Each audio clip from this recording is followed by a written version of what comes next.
get into some of the first books that I read this month. Alright. So we started off with reading this A Complete Guide to Tarot by Eden Gray. I want to also specify that I did not read these books in any particular order. I was starting it, getting bored, starting another one, getting bored, starting another one. There is no order. But this is the first one I'm going to talk about. The first one I'm going to talk about is A Complete Guide to Tarot. Tarot is something that I always wanted to kind of get into, so I kind of need to learn up on it. And I guess this is a good book to keep, so I can always just like reference. I can always just flip to a page and read about it if I want to do a tarot spread. But I did read it from cover to cover so that I could read it and have it as a book that I read this month. Because I'm trying to read 4, and this one is like an easier read. It's really small, and let's see how many pages. It has, well, those are not real pages. Let's do real pages. It has 237 real pages, not including the like end card and stuff like that. And another book that I read, this is more of a self-help book. This is the 4-Hour Work Week. That is something I aspire to. I would like to have a less stressful hour of work.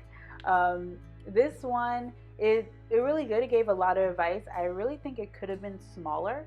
I do not think that it needed to be, let's see how many pages. It was that's also the index. Minus the index. It was 410 pages minus the index. And it didn't need it. It did not need 410 pages. A lot of it was filler. Like, a lot of this could have been omitted. It was not edited down to efficiency. It was just giving as much information as possible. I feel like it definitely could have been like less pages, and I could still have gotten the same amount of, information from it. It did not need to be 400 pages, but overall, pretty good. I feel like I learned a lot from this book, a lot of mindset things, and also how to prioritize my time and ways of thinking about my time. I feel like this was very helpful with that aspect of it, being very efficient and productive. So we like her for that. And then I also read A Picture of Hollis Woods. This is also a really small read. I read this book easily in 2 days, and I probably could have read it in 1. It probably would have took a total of 4 hours to read, but I didn't have 4 hours straight to read it. But it took me like a total of 2 days to read. It's about a girl who is kind of a foster kid, and she's an artist, and it's beautiful. It's very cute, short, sweet, cute little story. I got wax on this from my candle melt, but this book is My Secret Life Inside of Scientology and My Harrowing Escape. I love things about cults and stuff like that. I eat it up all the time. And it's called Beyond Belief by Jenna Misgraves-Hill. I did the best I could.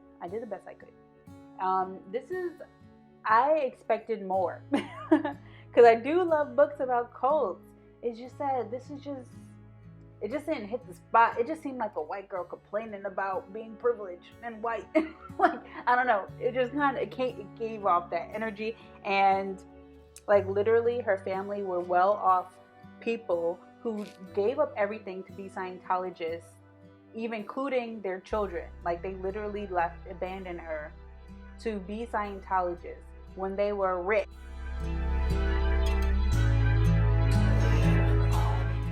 Alright, so we were talking about the Beyond Belief book by Jenna. Yeah. It wasn't giving. It wasn't giving what it should have been giving. I love me like a cult girl, white girl in distress. Love it. I love it. I love that type of shit. What was that show that was on Facebook, and it was about that white girl and she was in a cult, like a satanic cult, and her parents were going to sacrifice her. I was eating that shit up. I love shit like that. Myself up. And this was not it, girl. It was okay. Like, it was alright, I guess. But it was just some rich white girl. Her parents gave it all up to be in a freaking cult of Scientology. And it wasn't even that interesting. Like, nothing really happened to them. Like, nothing really happened to them. You know, like, the cult wasn't abusive. It was just kind of fucked up. Like, they just wanted everyone to devote all their time so that this man can make as much money as possible. Like, the cult owner could just make as much money as possible for his beliefs. Like, honestly, he was like, how can I make more money? Like, you know, it's good to be spiritual, but like, church is how you make money. And then he made a church. That's literally it. That's literally what this is about. But it's more of like, poor white girl, this book is about. And people are gonna hate on me for that. Like, some white people will. But read this book, poor white girl. That's literally what this book was about. I read it though because I wanted to read all 4 books. I wanted to read all 4 books and I read it. So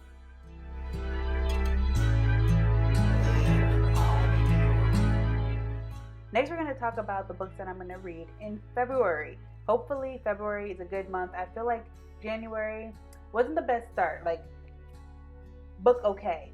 The other 2, you know, about the white girl book and this book. This was actually the better book out of all the books that I read. And then I read a tarot book and a 4-hour work week. Those are, of course, boring. So, because it's like self-help or whatever. That's why I was trying to mix in like books that like I would actually read normally and self-help books, because I just pictured myself like getting bored of it. So I try to do 2 self-help books and 2 like books that I would like normally read. But it ended up being a flop because this month worth of books I was forcing myself to read. Like, I was really forcing myself to read. And I want reading to be enjoyable. What a concept. So next month is our Black History Month. I try to find all authors that are Black and writers.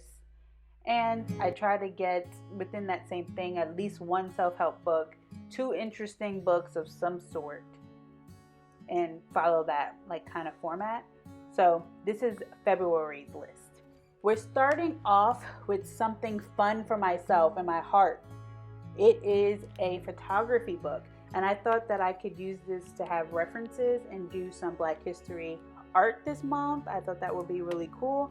So I got this history photography book, and I actually went to the library to get these books. These were a library find. I probably will show some footage of me like finding this in the library at some point. I'll show you what's in it. I'll give you like a little sneak peek. It's just like very old-timey black and white photos of like people in the fields, like blue-collar workers and women and children. And it looks very old-timey. I don't know what period this book was photographed. I'm not sure, but when I read it, I'm sure I will know. So in the end of the month review of these books, I'll let you know. But I'll put the title up here somewhere for you guys if you want to find it and read it yourself. And then I am reading this book called The Fourth Perspective, a C.J. Floyd mystery by Robert Gere. Robert Gere writing becomes more powerful with each novel. When I was at the library, I had to look him up because apparently they don't have African American section anymore. They integrated it into the regular fiction. I guess inclusion, but like I liked being able to have black authors separate so I can like find them separately so I can support them specifically, you know. When it's in the general public, I have to like Google each like person to see if they're black or not. I don't know. maybe it's good that it's integrated, but like, I don't know, segregation sometimes is a little bit helpful. But we're gonna read it. I googled it, and Robert Gere is supposedly black, but he's looking a little ambiguous. There we go. He's looking a little ambiguous. But we're gonna read his novel and see if it's good. It seems like this is more of like a mystery type thing, and we love that. Sweep me away. Take me away for a couple of days into your lair, into your mystery lair. I love to see it. Like, this might be a good one. We'll see. We also have this book, and it's from T.D. Jakes. Okay, well, I guess T.D. Jakes was like his, I don't know, like his mentor or something. But this is about power, money, and sex. And I'm very interested what it's going to talk about, because we all know about T.D. Jakes. We all know about him.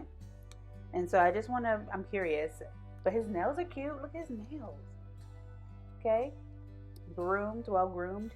Deion Sanders, Power, Money, and Sex. And it's a story as old as time, a nightmare as shocking as tomorrow's headlines. A talented young athlete rockets to fame and fortune, become the highest paid player in the football history. But what he finds when he reaches the pinnacle of success is not the glory. What do you mean gory? The glory he had expected. Want. We're gonna see. We're gonna see if we like it. I'm not too hopeful. Why do I keep picking books that I don't think I'm gonna like? But I feel like it might be interesting though. And it's also about a black man and his situation and struggles. I'm sure it's gonna be good if T.D. Jakes is like behind it. He must have like influenced him to write his story. I'm assuming like he heard his story and was like, you need to write this. So I want to see what he got going on. And this is the book that I'm probably the most excited for. It's In Search of a Prince, a novel, and it's about a black princess. I think it's about like a African black princess or something. When I was reading it in the library, or reading the back or inside of it in the library, it seemed really interesting, and it was on display, so I'm guessing like it was like a really popular book. And so I'm kind of excited to read this, and I feel like this is like my entertainment book. I think the photography book and this book is my entertainment books. Money, Power, Sex, I feel like that's more self-help, because I feel like I can learn something from someone else's story. And also I got myself 3 interesting books, because last month I had 0 interesting books. So I feel like I deserve 1 good thing. Okay? Don't judge me. Next month we'll read 2 self-help books, okay? But this month we have 1. It's Black History Month. A black girl should be happy. So there's that. So that is my books read in January and the books I will be reading in February. Check my description. I have a link where I showed my Google Docs of how I took notes on my January books. I'm going to take notes about all the self-help books that I read this month. So the 4-Hour Work Week and the tarot card notes are in my description, and I'll share that with you guys. If you don't want to read the self-help books that I'm going to read this year, I'm going to be sharing with you guys my notes that I take from those self-help books every month. So that'll be in my description, so you don't have to read it yourself. You can just go in the description and see my notes. I don't think any of my notes for any of the books will be longer than 2 pages. Thank you guys so much for watching my video. Don't forget to like, comment, and subscribe, and I would love it so much if you guys interacted with this video. I'm such a small creator, and I'd love seeing you guys comment and try to talk to me in the comments below. It really gives me so much joy. So don't forget to like, comment, and subscribe, and I'll see you in this video, the next video. Feel free to read along with me. Feel free to go into my docs so you can see the notes that I'll be taking. In the month of February, I don't think any of the books are books that I want to take note of, because they're not really self-help books. So you can just look at January's list, and March will have more self-help books, and I'll update my self-help or inspirational book note taking. Um, I followed the note taking list that this girl right here, she posts a lot of videos about how to be motivated and how to like take notes, how to study properly. It's her. I forgot her name, but I got this note taking technique from her. So down below, you'll just see my note taking in her format. So check out her video if you care to. And I look forward to seeing you guys in the next one. Bye.